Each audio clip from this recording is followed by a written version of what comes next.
Hi, today I'm going to talk about the skill of walnut breaking and iron fingers, which is a power skill, not a technical skill. If you approach it as a technique, it means you try to faking it, and it means you won't be able to use it in a real fight or other parts of your life. So it is a power skill which we develop by internal training in Chow Gar Kung Fu. It means you don't have to be naturally strong finger joints. You just build it up step by step. In Kung Fu, you always have two approaches and two kinds of benefits you earn from skills. One is a fighting skill and the other one is a health benefit. So today we are going to talk about both and how to achieve them. So let's get into it. So I've been telling you there are two aspects, fighting aspect and health aspect, but it's not separated. From the Kung Fu approach, the health aspect is the basis of the fighting aspect. So if you're not healthy, not strong, you won't be able to defend yourself. So this is the idea. But first we're going to talk about the fighting aspect. The fighting aspect means that if you have strong fingers, you can make strong catching techniques. So I'm going to show you what does it mean in practice. So for fighting, you need a strong catch when you're using catching techniques. But when you try to catch your opponent to hold them back, you get a point of contact first. You don't try to catch them while they move. So you get a point of contact and then you catch them. You have different variations. Maybe you can hold them back from coming and prepare your next movement, or you can try to stop them completely, but it's always adjusting to the situation.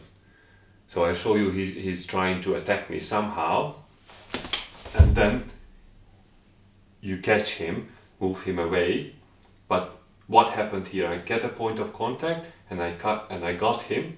So when he tried to attack with the other arm, you close it up and you can make another movement, or you can make another attack. But if your hand is not strong enough, so he attacked me, I tried to catch him, but I'm not strong enough, and then he can move, and then you put yourself into more trouble. So you need really to have a strong locking fingers, which shows that if you suppose you're able to break a walnut, or if your hand really strong enough, and then you can hold them back. When you catch, you never make a full hold, so you just catch half. Otherwise, if you make a full hold, you make your own power dead as well. So you become rigid and it turns into a wrestling match. And if someone bigger, stronger, physical, he will be able to overpower you, most likely. So this is a version where you can move them away and then you can make a next move.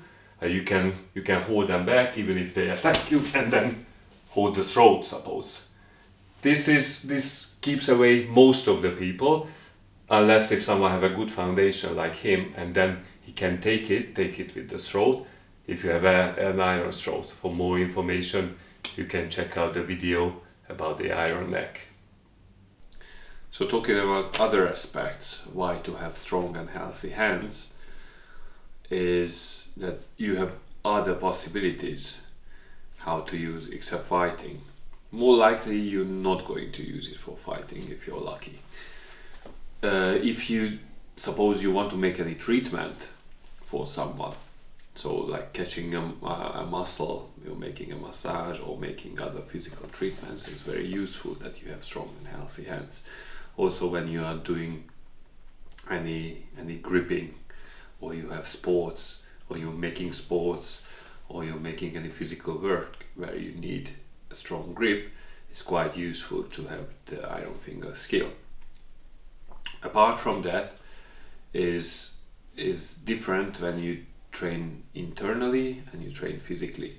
So physical workers already have strong hands, but internal training doesn't destroy the joint, doesn't destroy the tendons, but it's making it stronger.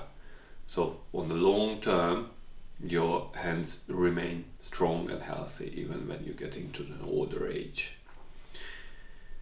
If you're interested in other skills, check out the other videos on YouTube or check the link below to know more about it. Thank you for watching.